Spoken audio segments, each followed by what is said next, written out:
Sir నమస్కారం sir. నమస్తే. Sir నిన్న ఎన్టీఆర్ గారి 'దేవర' ట్రైలర్ రిలీజ్ అయింది. యూట్యూబ్‌లో అయితే దూసుకుపోతుందని చెప్పుకోవచ్చు. అయితే సినిమా ట్రైలర్ బాగానే ఉన్నప్పటికీ ఒక మిక్స్డ్ టాక్ అయితే వచ్చింది సార్. కొంతమంది నెగెటివ్‌గా దీనిపైన ప్రచారం అయితే జరిగింది. అయితే ఎక్కడి నుంచి ప్రచారం వచ్చిందా అని చూస్తే చాలామంది ఏమని పోస్ట్ పెడుతున్నారంటే ఎన్టీఆర్ గారి అభిమానులు కొంతమంది మెగా ఫ్యాన్స్ ఈ విధంగా చేశారు, నెగెటివ్ ట్రోల్ చేస్తున్నారు, ఆచార్యలా అయితుంది, ఆచార్య 2 ఇది అని కూడా పెట్టుకోవచ్చని అంటున్నారు. మరికొంతమంది నందమూరి అభిమానులు ఈ విధంగా చేస్తున్నారు. ఒక వర్గం వాళ్ళు నందమూరి అభిమానులు ఒక వర్గం వాళ్ళు ఎన్టీఆర్ గారి పైన ఈ విధంగా చేస్తున్నారు. ఎందుకంటే మోక్షాగ్ని గారు ఎంట్రీ ఇచ్చారు కాబట్టి అని చెప్పేసి ఈ రకంగా అయితే అవుతుంది సార్.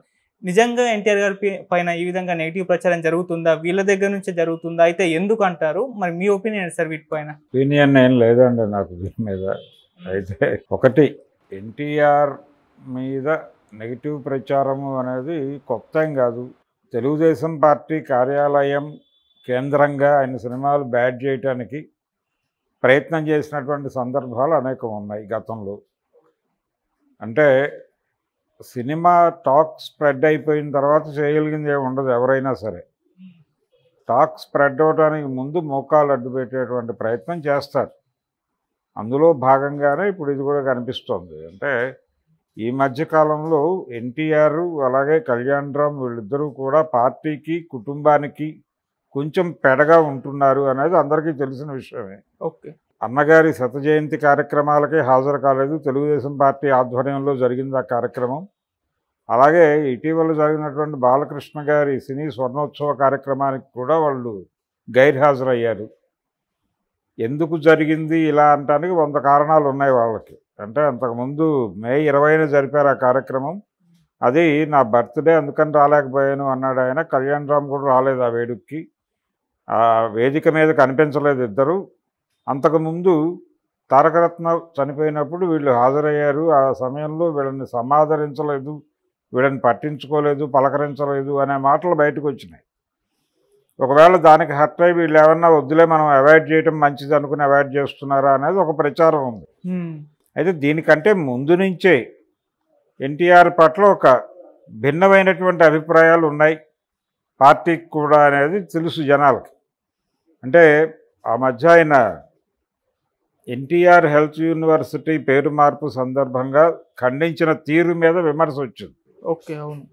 ఆ విమర్శ చాలా తీవ్రంగా తెలుగుదేశం పార్టీ క్యాడరు మైకుల ముందుకు వచ్చి మాట్లాడారు.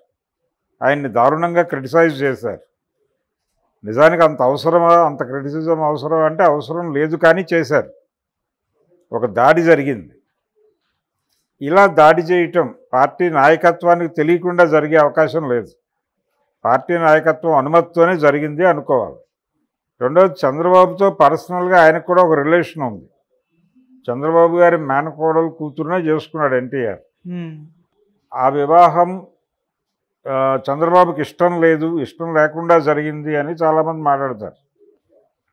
అయినప్పటికీ ఫైనల్గా వాళ్ళ పెళ్ళి అయిపోయింది, వాళ్ళ కాపురం మీద వాళ్ళు చేసుకుంటున్నారు. అయినప్పటికీ ఆయన వ్యవహరిస్తున్న తీరు అంటే కొంచెం సబ్మిసివ్గా లేడు అనేది ఒక ఆరోపణ ఉంది ఆయన మీద.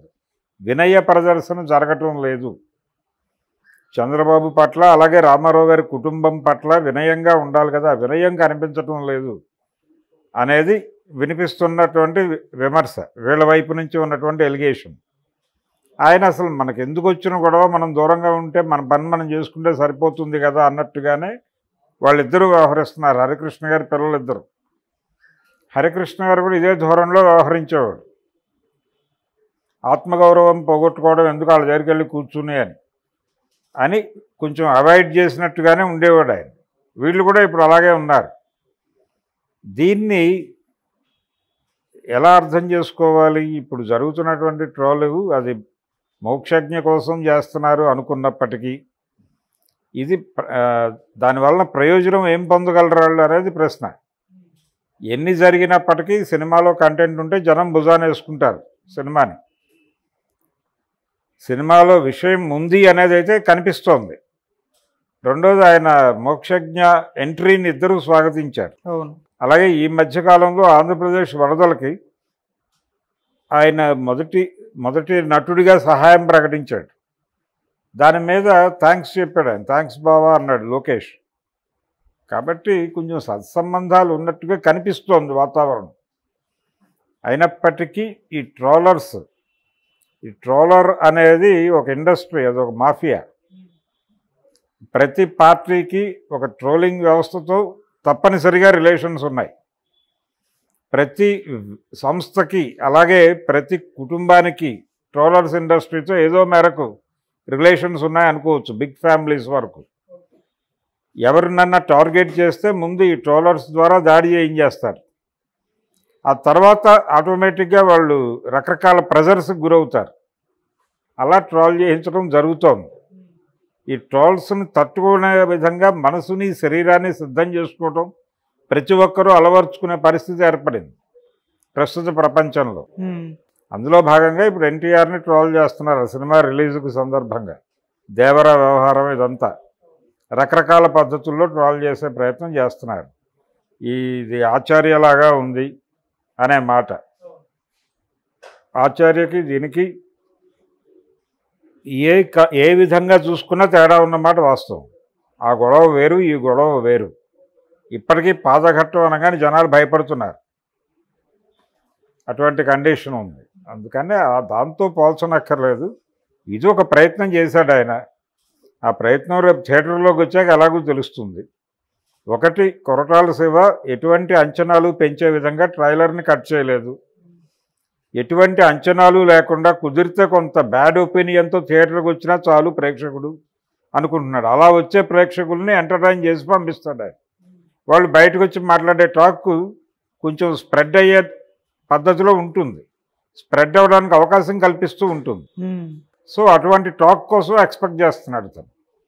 అందుకనే ఆ ట్రైలర్ అట్లా కట్ చేశాడు, చాలా జెన్యూన్గా కట్ చేశాడు. అంటే ఎక్కడ సినిమా ఏదో అతి అంచనాలు క్రియేట్ చేసే వైపు కాకుండా ఎటువంటి అంచనాలు లేకుండానే వెళ్ళాలి అనే మూడ్లోనే చేశాడు.